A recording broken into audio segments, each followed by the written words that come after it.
কর্মে বিরামহীন, প্রেমে সীমাহীন, জ্ঞানে সমুদ্র গভীর, ত্যাগে বেহিসেবি, শিশু সম সারল্যে ভরপুর ঋদ্ধ পুরুষ স্বামী দেবানন্দ মহারাজ।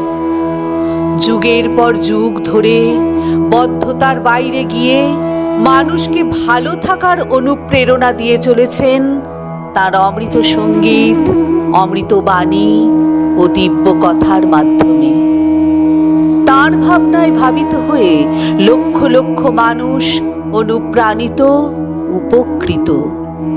স্বামী দেবানন্দ মহারাজ যেখানে, অগণিত মানুষ সেখানে। তিনি নিজেকে কখনো প্রচারের আলোয় আনেননি।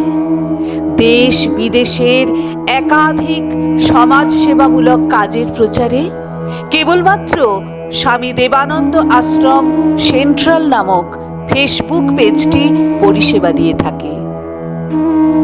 ভারতবর্ষ সহ পৃথিবীর বিভিন্ন প্রান্তের মানুষের একান্ত চাওয়া শুধু মুষ্টিমেয় কয়েক শত বা সহস্র বা লক্ষ নয়, আরো আরো বহু বহু মানুষের মাঝে ছড়িয়ে পড়ুক তার দিব্য প্রেমের স্পর্শ, তার দিব্য ভাবনার মাধ্যমে।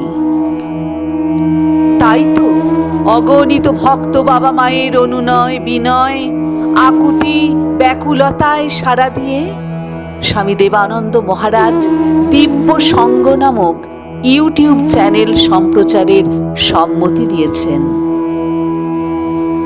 আজ 25শে ডিসেম্বরের পবিত্র দিনটিতে তাই দেশ বিদেশের বিভিন্ন প্রান্তে ছড়িয়ে ছিটিয়ে থাকা ভক্তপ্রাণ বাবা মায়ের বহু আকাঙ্ক্ষিত দিব্য সঙ্গ নামক ইউটিউব চ্যানেলটির আনুষ্ঠানিক উদ্বোধন হলো।